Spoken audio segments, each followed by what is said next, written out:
హల్లెలూయా. అందరికీ కూడా వందనాలు. బాగున్నారు కదా? ఎలా ఉన్నారు? అలసట తీరిందా? ఆరాధనలో చక్కగా ఆరాధనలో పాల్గొని ఆశీర్వాదాలు పొందుకున్నారు కదా? ఆత్మీయులతో కలిసిపోయి నిన్నటి దినాన జరిగిన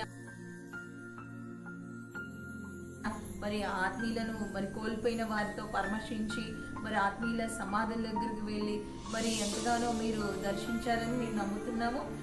మరి ఈ ఉదయకాల సమయంలో మీరందరూ కూడా లేచిన దగ్గర నుంచి కాస్తైనా వాక్యం చదువుకోవడానికి, కాస్తైనా ప్రార్థన చేసుకోవడానికి, కాస్తైనా దేవుడి కొరకు సమయం ఇవ్వడానికి మరి దొరికిందని నేను నమ్ముతున్నాను. మరి ఒకవేళ ఇంతవరకు మీరు సమయం తీసుకోకపోతే ఖచ్చితంగా సమయం తీసుకొని ఆశీర్వాదాలు పొందుకోవాలని, ఈ రోజు ఉంటున్న దేవుని మాట కొరకు ఎదురు చూస్తున్న మిమ్మల్ని, మీ కుటుంబాలను దేవుడు దీవించలాగిన, ఆశీర్వదించలాగిన ఈ రోజు ఉంటున్న మాట చూసినట్లయితే కీర్తనలకు రాసిన గ్రంథం కీర్తనలు 20వ అధ్యాయము 4వ వచనంలో ఉంటున్న మాట చూసినట్లయితే, నీ కోరికను సిద్ధింపచేసి నీ ఆలోచన యావత్తును సఫలపరచుడు గాక. అవును, నిజమే, నీ ఆలోచన యావత్తు సఫలపరచడం. అవును, సఫలత అనేది చాలా అవసరము. ఎన్నో విషయాలు మనం ప్రారంభిస్తాము కానీ, ఎన్నో మనం ఆరంభిస్తాము కానీ దాని ఎండింగ్ అనేది ఉండదు. మనము ఎన్నో కోరికలు కోరుతాము కానీ అవన్నీ కూడా నెరవేర్చబడవు. అవును, ఈరోజు దేవుడు నీతో నాతో మాట్లాడుతున్న నీ కోరిక నెరవేర్చబడని కోరికలుగా ఎన్ని ఉన్నాయి, నెరవేర్చబడిన ఆలోచనలు ఎన్ని ఉన్నాయి. అయితే ఈరోజు నీతో దేవుడు నిన్ను ధైర్యపరుస్తూ, నీలో విశ్వాసాన్ని నింపుతూ, నిన్ను బలపరుస్తూ, నిన్ను పురికొల్పుతూ నేనున్నానని ఆయన నీతో మాట్లాడుతూ అంటున్న మాట ఏమంటే, ఆయనే సఫలపరిచే దేవుడై ఉంటున్నాడు. నిజమే కదా? నిజమే. బైబిల్ గ్రంథంలో ఎవరికైనా సఫలత జరిగిందా అని చూసినట్లయితే చాలా సఫలత జరిగినట్టుగా మనం చూస్తున్నాం. 1-2 మాటల్లో మనం చూసినట్లయితే అక్కడ మరి ఎంతో ధనవంతుడైన ఆ యొక్క యజమానికి ఒక్కగానొక్క కొడుకు ఉండడము, ఆ కొడుకు విషయంలో కూడా అతడి పని అంతా కూడా ఆయన పని విషయంలో ఆయన తన యొక్క కొడుకు విషయంలో తన యొక్క దాసునికి దాన్ని అప్పచెప్పినట్టుగా మనం చూస్తున్నాం. నిజమే, దాసుడు మరి ఆయన దూరంగా వెళ్ళి మరి తనకి అప్పచెప్పిన పనిని అతను నిర్వర్తించాలి. ఏం పని అంటే, ఒక్కగానొక్క కుమారుడికి కోడల్ని వెతికి పెట్టాలి. ఆయన ప్రార్థన చేస్తున్నాడు, అయ్యా నేను ఏదైతే తలుచుకుంటున్నానో నా తలుచుకున్న దాని అంతటికి కూడా నువ్వు సఫలపరచాలి, నీవే నాకు సహాయం చేయాలి. నాకైతే ఎవరూ తెలీదు, వాళ్ళ పేరు తెలీదు, వాళ్ళు ఎలాగా నేను చూస్ చేసుకోవాలో కూడా తెలీదు అనేసి అక్కడ ప్రార్థన చేసినట్టుగా మనం చూస్తున్నాము. ఒకసారి చూసినట్లయితే ఆదికాండం 24:12 చూసినట్లయితే, నా యజమానుడు అబ్రహాము దేవుడైన యెహోవా నేను వచ్చిన కార్యము త్వరగా సఫలము చేసి నా యజమానుడగు అబ్రహాము మీద అనుగ్రహము చూపుము. ఇది ఆయన ప్రార్థన చేసిన ఎలియాజరు ఏమనుకున్నాడంటే, నేను ఎవరినైతే చూస్తానో, నేను ఎవరినైతే ఆ ఊరిలోనికి వెళ్ళినప్పుడు అక్కడ దగ్గరికి, ఆ గవిని దగ్గరికి ఆ ఊరిలో ఎంటర్ అవుతుంటేనే అతడు ఒక బావి దగ్గర స్టే చేసి ఎవరు మంచిగా ఉంటారో, ఏ అమ్మాయి బాగుంటుందా, ఏ అమ్మాయి నేను నా యజమానుడి యొక్క కుమారుడికి ఒక కోడలుగా భార్యగా నేను తీసుకొని వెళ్ళాలా, నన్ను నమ్మినాడు కదా అబ్రహాము, నన్ను నమ్మినాడు కదా, నమ్మిన అబ్రహాం మరి నన్ను నమ్మినప్పుడు నేను కూడా నమ్మకంగా ఉండాలంటూ. అవును, అబ్రహాము మరి అబ్రహామే కాదు, అబ్రహాముతో ఉన్న వాళ్ళందరూ కూడా ప్రార్థనా పరులు మరి అని మనం చూస్తున్నాము. ఆయన అంటున్నాడు, నా యజమానుడి పని సఫలత నువ్వు చెయ్యాలన్నప్పుడు తప్పకుండా సఫలత చేశాడు. ఆయన మాత్రమే నేను మాత్రం దాహం అడుగుతాను, ఎవరైతే నాకు నా వంటలకి కూడా దాహం తీరుస్తారో అలాంటి అమ్మాయి నేను, పనిగల అమ్మాయిని, పని చేయగలిగిన, పని నేర్పరితనం కలిగిన మరి అమ్మాయిని నేను పెళ్లి కూతురుగా, లేకపోతే మా ఇంటి యజమానుడి యొక్క కోడలుగా నేను తీసుకెళ్తాను అన్నప్పుడు అలాగే జరగడం జరిగింది. తనను అడిగినప్పుడు తనతో పాటు తన దాసులకి తన ఒంటెలకు కూడా తనకుంటున్న వాటన్నిటికి కూడా దాహం తీర్చి అది మరి ఎంతగానో తను మరి దేవుడు ఏర్పాటు చేసిన బిడ్డ అని మరి ఎలియాజరు విషయంలో సఫలత చూసాం. అవును, నిజమే. ఈరోజు సఫలత కోరుకుంటున్నావా? అయితే నువ్వు ప్రార్థన చేసే వ్యక్తిగా ఉండాలి. నీకు సఫలత జరగాలంటే దేవుడి మీద ఆధారపడే వ్యక్తిగా ఉండాలి. నీవు ఏ పని ముట్టుకున్నా, ఏ పని పెట్టుకున్నా, ఏ పనికి ముందుకెళ్ళినా దేవుని మీద ఆధారపడితే ఆయన ఆలోచనకర్తగా ఉంటాడు.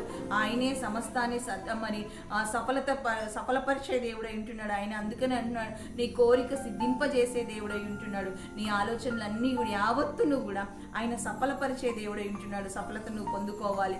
ఆయన కోరుతున్నది విషయం అదే. నీవు ఏదైతే కోరుతున్నావు, ఎంత మంచి దేవుడు కదా, నీవు నేను ఆరాధిస్తున్న దేవుడు ఎంత ప్రేమ గలవాడు కదా. నీవు ఏదైతే కోరుతున్నావో అది ఇవ్వడానికి, నువ్వు ఏదైతే ఆశపడుతున్నావో అది నీ పక్షాన ఉండి నెరవేర్చడానికి, నీ కోరికను నిన్ను బాధించకుండా ఇది ఎందుకు అనట్లేదు. కానీ నీవు ఆయన యందు భయభక్తులు కలిగి ఉంటే, ఆయనను ప్రేమిస్తే, ఆయనని ఇష్టపడితే, ఆయన నీ కోరికను సిద్ధింపజేసే దేవుడు ఉంటున్నాడు. ఎంత మంచి దేవుడు. నా కోరిక నువ్వు చేయమని అనట్లేదు, నీ కోరికను ఆయన సిద్ధింపజేస్తాడంట. నీ ఆలోచన నీ కుటుంబం గురించి ఒక ఆలోచన కలిగి ఉన్నావే, నీ పిల్లల గురించి ఒక ఆలోచన కలిగి ఉన్నావే, చదువుల గురించి ఒక ఆలోచన కలిగి ఉన్నావే, వారి భవిష్యత్తు గురించి ఒక ఆలోచన కలిగి ఉన్నావే, మరి నువ్వు ఏ ప్రణాళిక ఎవరి గురించి ఏ ఆలోచన కలిగి ఉన్నావో వాటన్నిటిని కూడా ఆయన నెరవేరుస్తాడంట. ఎంత గౌరవిస్తున్నాడు కదా, నీకు ఎంత విలువనిస్తున్నాడు కదా. నీ పక్షాన నీవు ఆయన భక్తుడివని, ఆయన నమ్ముతున్నామని, ప్రార్థనా పరుడువని, విశ్వాసం కలిగిన వ్యక్తివని, నీకెంత విలువనిచ్చి దేవుడు నిన్నెంత ప్రేమించి నీకెంత హోదానిస్తున్నాడంటే, నీ కోరికని నీ ఆ ఆలోచనలైనా సఫలపరిచే దేవుడు అయి ఉంటున్నాడంట. చూడండి, అదే మాట చూసినట్లయితే మనము అదే ఆది కాండంలో చూసినట్లయితే ఒక యవ్వనస్తుడిగా ఉంటున్న ఒక పనివాడిగా, ఒక దాసుడుగా, ఎందుకు పనికిరాని వాడిగా, అమ్మబడిన వాడిగా, మరి ఎంతకో చులకన చూడబడిన వాడిగా, ఒక అమ్మబడేది ఏముంటుంది మనం చూసినట్లయితే సంతలలో అమ్మేది పశువులను అమ్ముతూ ఉంటారు. ఆవులను, గొర్రెలను, గేదెలను ఇలా అమ్ముతూ ఉంటారు. అలాంటి ఆనాడు అంట మనుషులను ఒక బానిసగా తెచ్చుకోవడానికి అమ్మబడ్డప్పుడు కొన్నబడిన వ్యక్తిగా వచ్చిన వ్యక్తి యోసేపు. నిజమే కదా, ఒక యవ్వనస్తుడిగా ఉండి యోసేపు ఒక పనివాడిగా ఉన్నాడు. అయినప్పటికీ కూడా యోసేపు చేసే దాంట్లో ఆయన ఏ పని స్టార్ట్ చేసినా, లేకపోతే అతడికి ఏ పని అప్పగించినా అది సఫలతే కలిగిందంట. ఎంత గొప్ప విషయం అంటే, ఇది ఎవరు చూశారు, ఎవరు గమనించారంటే అతడి యొక్క యజమానుడే ఆయన గమనించాడు. అమ్మో, ఈ పిల్లవాడు పనివాడే కానీ చాలా జ్ఞానంగా ఉన్నాడు, ఏదో కొత్తది చేయాలనుకున్నాడు, కొత్త రకంగా చేస్తున్నాడు, కొత్త విధానంలో చేస్తున్నాడు. ఇతడికి మానవ శక్తి కాదు, ఇతడికి మానవాతీతమైన ఇతడికి దైవ శక్తి ఉంది అనేసి ఆయన గుర్తించగలిగినాడు. అదే విషయాన్ని చూసినట్లయితే మనం ఆదికాండము 39:3 యెహోవా అతనికి తోడై ఉండెనని, అతడు చేసినదంతయు అతని చేతిలో యెహోవా సఫలము చేసినని అతని యజమానుడు చూచినప్పుడు, అవును, అతడి యజమానుడు చూశాడంట. నీవేది చేసిన సఫలత నీ యొక్క యజమానులు చూసేటట్టుగా దేవుడు చేస్తాడు. నీవు దేవుడు తోడుగా కలిగి ఉంటే సఫలత నీకు ఎప్పుడు జరుగుతుంది? నీ పక్షాన ఉన్నప్పుడు, దేవుడు నీకు తోడుగా ఉన్నప్పుడు. యోసేపుకు దేవుడు తోడుగా ఉన్నాడు కనుక సఫలత జరిగింది. అవును, ఈరోజు నీ కోరికలు, నీ యొక్క ఆలోచనలు, నీ ఉద్దేశాలు, నీ ప్రణాళికలు, నీకుంటున్న ప్లాన్స్ అన్నీ కూడా సఫలత జరగాలంటే నీ పక్షాన దేవుడు ఉండాలి, దేవుని కలిగిన వ్యక్తిగా ఉండాలి, ఆయనను ముందు పెట్టుకునే వ్యక్తిగా ఉండాలి, ఆయన గౌరవించే వ్యక్తిగా ఉండాలి, ఆయనను గణపరిచే వ్యక్తిగా ఉండాలి. అప్పుడు ఆయన అన్నీ కూడా నిన్ను గణపరిచే దేవుడై ఉంటున్నాడు, నిన్ను గౌరవించే దేవుడై ఉంటున్నాడు. ఆయన అంటున్న మాట ఏమంటే, ఆయన నీ కోరికలన్నీ కూడా ఎవరి తరం అవుతుందండి కోరికలు తీర్చడానికి? ఒక తల్లిదండ్రులు కన్న తల్లిదండ్రుల తరం కావట్లేదు వాళ్ళకున్న కోరికలు తీర్చడానికి.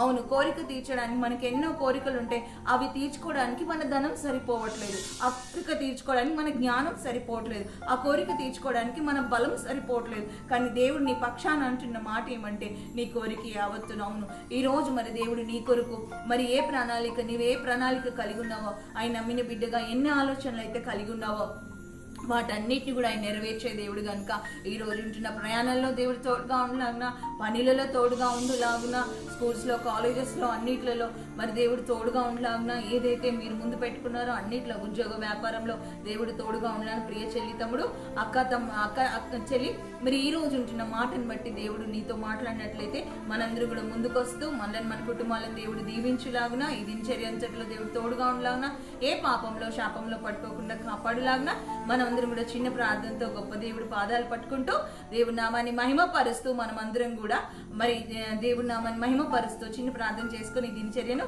ఆరంభించుకుందాము. ఆశీర్వాదాలు పొందుకుందాము. సఫలత నీకే జరగాలని, నీ కోరికలే సిద్ధింపబడాలని కోరుకుంటూ మనం చిన్న ప్రార్థన చేద్దాం. స్తోత్రం యేసయ్యా, మహిమాన్వితుడా, ఆశ్చర్యకడ, అద్భుతకడ అయ్యా, నీకు వందనాలు. భూమిని ఆకాశమును సృష్టించిన సృష్టికర్త నీకు వందనాలు, స్తోత్రాలు ప్రభా. ఇదిగోనైనా ఈ ఆలోచనలునైనా ఈ మాట వింటున్న ప్రతి ఒక్కరిలో ఎన్నో కోరికలు ఉన్నాయి ప్రభా. జీవిత కాలంలో తీరవలసిన ఎన్నో, సఫలత పొందుకోవాల్సిన ఎన్నో విషయాలు ఉంటున్నాయి ప్రభా. యేసు నామంలో సఫలత కలుగును గాక. యేసు నామంలో నైనా సిద్ధింప చేయబడును గాక. ప్రతి కోరిక సిద్ధింప చేయబడును గాక. వ్యాపార ఉద్యోగంలో, గర్భఫల విషయంలో ప్రభా, అప్పుల విషయంలో ప్రభా, ఆర్థిక అవసరత విషయంలో ప్రభా, అయ్యా అనారోగ్య విషయంలో ఏదైతే ఉందో ప్రభా, అన్ని విషయాలు మేలు చేయమని, ఆత్మీయంగా ఎదుగుదల దయచేయమని ప్రభా. నిన్నే స్తుతిస్తూ ప్రభా నైనా వారిని, నైనా మమ్మల్ని, మా కుటుంబాలను నైనా ఈ మాట వింటున్న చూస్తున్న ప్రతి ఒక్కరూ ఆశీర్వదించబడుదురుగాక, వర్ధిల్లుదురుగాక, ఉన్నతులుగా మార్చబడుదురుగాక, సాక్షులుగా తీర్చబడుదురుగాక. నీకు వందనాలు ప్రభా. అయ్యా అటు కృపను దయచేయమని ప్రభా. నిన్నే స్తుతిస్తూ ప్రభా, నీకు వందనాలు, స్తోత్రాలు చెల్లిస్తూ ప్రభా. అయ్యా మా దేశం, రాష్ట్రం, జిల్లాల ప్రాంతాన్ని నాయన, మా నాయన మా రక్త సముద్రులను, బంధువులను ప్రభా. అంతేగాక ప్రభా నీకు వందనాలు. మా ప్రార్థన అంశాలన్నిటినీ కూడా ప్రభా, హాస్పిటల్లో ఉన్న ప్రతి రోగులను ప్రభా నీ చేతులు తప్పచెప్తూ అయ్యా నిన్నే స్తుతిస్తూ, నిన్నే కొనియాడుతూ, నీ ఆదరణ, నీ ధైర్యమునైనా, నీ విశ్వాసం చేత మమ్మల్ని నింపినైనా, దినదినము నీకు సమీపస్తులుగా, దినదినము నీ సిలువకు అంటుకట్టబడిన వారిగా మమ్మల్ని అందరినీ మార్చి ఆశీర్వదించమని నజరేయుడైన యేసు నామములో అడిగి వేడుకుంటూ నేను ఈరోజు మ్యారేజ్ డే, బర్త్డే సెలబ్రేషన్స్ ఎవరైతే ఉన్నాయో, మెమరబుల్ డే ఎవరిదైతే ఉందో ప్రభా, వారిని జ్ఞాపకం చేసుకోమని యేసే నామములో అడిగి వేడుకుంటూ ప్రార్థిస్తున్నాం తండ్రి. ఆమేన్, ఆమేన్, ఆమేన్, ఆమేన్, ఆమేన్. దేవుడు మిమ్మలను, మీ కుటుంబాలను నిండారుగా దీవించి ఆశీర్వదించి వర్ధిల్ల చేయును గాక.